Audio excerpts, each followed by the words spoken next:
This is the second part of the first open dialogue series that is hosted by the Center for Public Enterprises of Wits University. I'm Tim Modise. Minister Yunus Karim, who addressed the first open dialogue, spoke about the complications of integrating different government policies as well as interests of other government departments. There are other departments, right, who feel that broadband policy is as much their concern as ours. And they keep saying, hey, don't move forward without conferring with us. So we're starting the process this evening at 7 p.m. with public enterprises. We're going to meet EDD, Economic Development Department, next week, I think Tuesday or so. Then we've got to speak to other, DTI has got a stake in this thing. So for a variety of reasons, it's been held up. But partly it has been pressures from different stakeholders who've been unduly interfering in the department's work. Unduly interfering. By any standards of a market economy, these people should actually, these are the same people who talk about government, let's put it this way, mismanagement. But the way they intervene, how they reach out to people and offer advice really, which is linked directly to their personal material interests, not in the interest of government as a whole or the poor and the disadvantaged. Those things also I don't think help. So that's the reason, but hold us to account for the end of November. If we don't deliver, you can phone me, but I can also arrange for it to put on the website.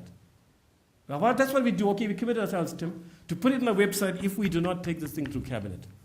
There are some things one cannot say in public, just understand. So for example, if you take it to cabinet and one minister says, but my department has not seen it. Meanwhile, his department has seen it, or her department, but he hasn't. Then we've got to take it back again and confer with him. Those are things beyond our control, right? So we'll put it diplomatically, like further consultation with a relevant minister.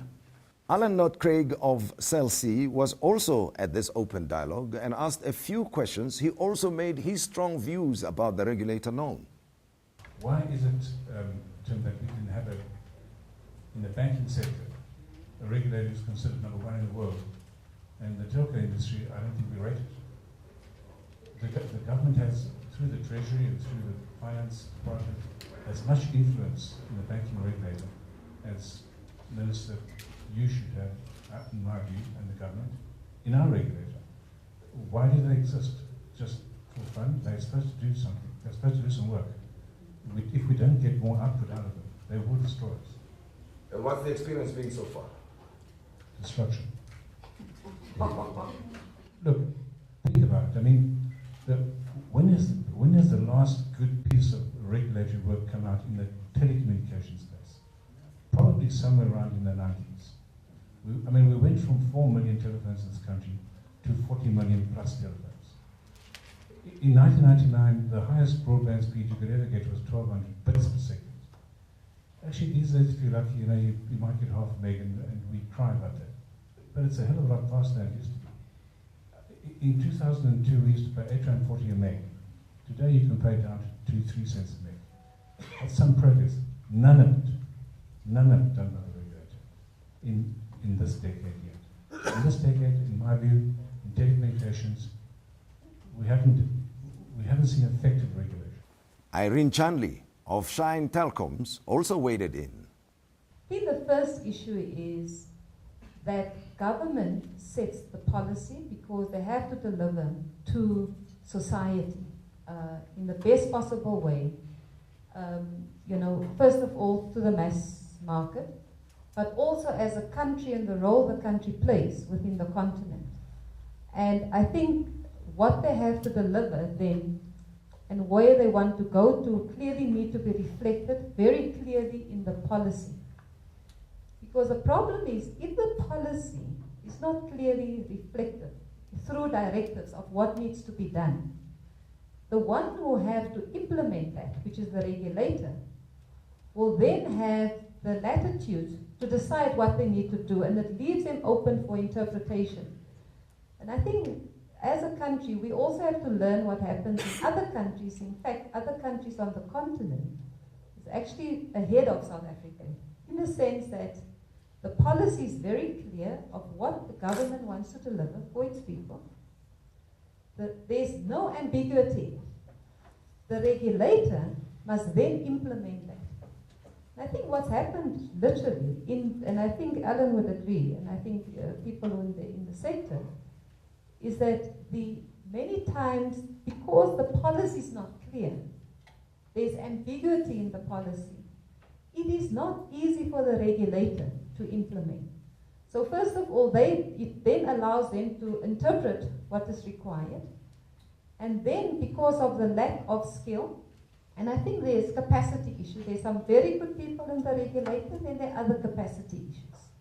So we need to balance that. So people then interpret it, everyone has their own interest, and others represent different operators within the regulator fighting for different positions, instead of trying to work out how we implement the policy. So I would suggest the first issue is make sure the policy is clear. Even as we are talking about broadband, bring down the cost of communication, very clear, concise, no ambiguity. There should be no room for the regulator to interpret what government is trying to do, and then they become a policy maker and do their own thing and end up with legal challenges by large operators in the country. And they keep them in court for years, and nothing happens, and the country stagnates. So that, I think we need to clear policy. Secondly, is capacity within the regulator. Now, what Alan is saying is nothing new. There's regulation, in fact, even the policy, the ANC policy is clear. The government policy is clear. Let us put capacity within ICASA. It is now to ensure that the funding is there, and that there's proper capacity. In the same way, ministers, just honorable ministers are blind to when I need skills, I need this, I need that. ICASA needs exactly the same.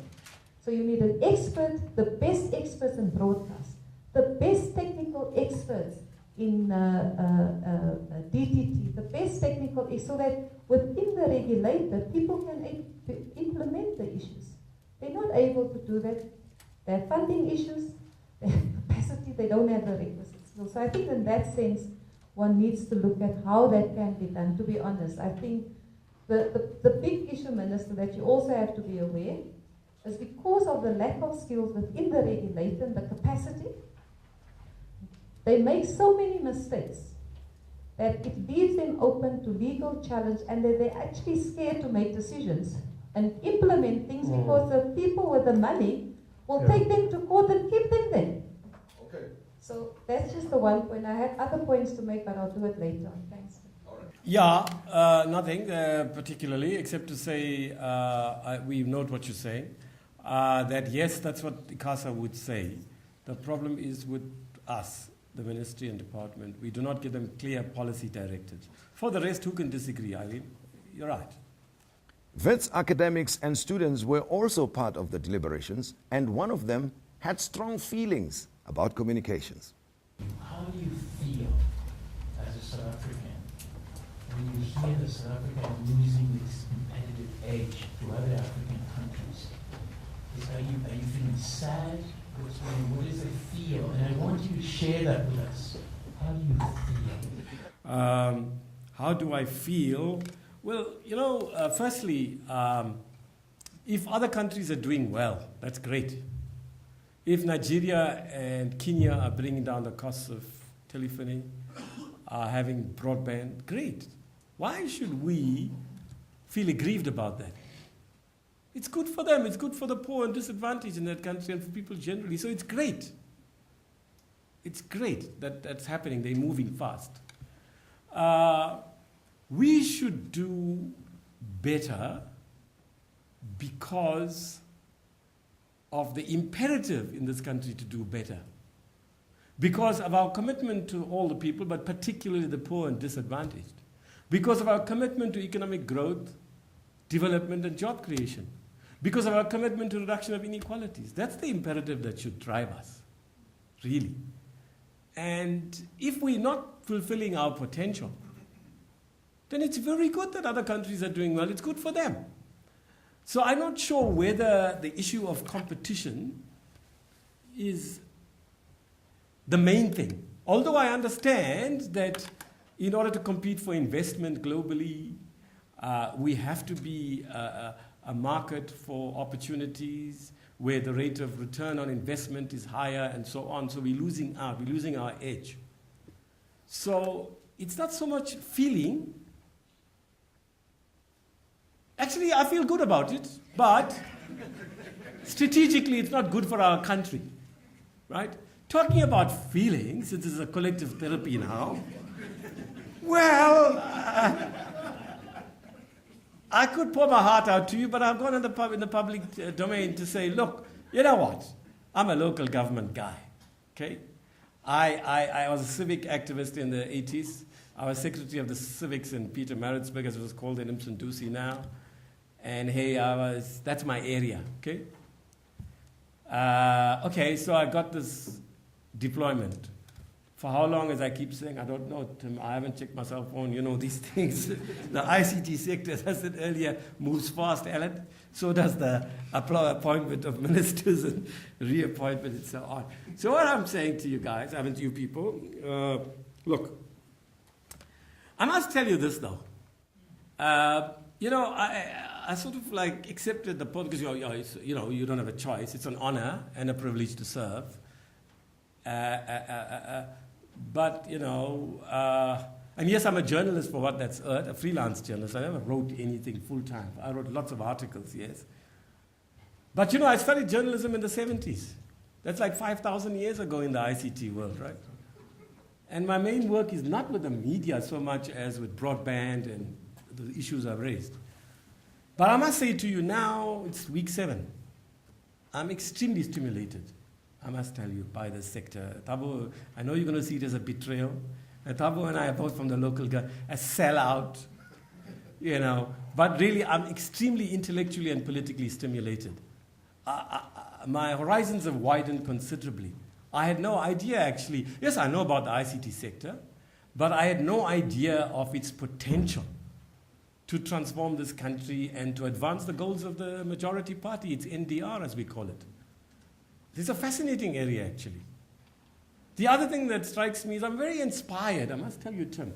I said to Lechisa Senodi, the Minister of Cooperative Governance, in the local government sector that we come from, he and I, there isn't, Thabo, that intellectual strata of young Africans particularly, you know. We don't have the sort of quality of inputs you get from 25-year-olds and so on as you do in this sector. There's a very dynamic, vibrant, English-speaking, very literate, eloquent community out there of intellectuals, of African intellectuals actually, which we don't have in the local government sector. Our municipal managers, Thabo, you know them. Our average municipal manager is nowhere. So there are very good people out there. What are they doing? I don't know, but they really can talk and they really can engage with you, right? So what am I feeling? I'm feeling inspired by the people that exist there. I feel it's a very interesting sector. I think we can do more. I think the department is nowhere near as bad as it's made out. I think between now and May, if we cooperate together, we can do more. So what am I feeling? Actually strangely inspired.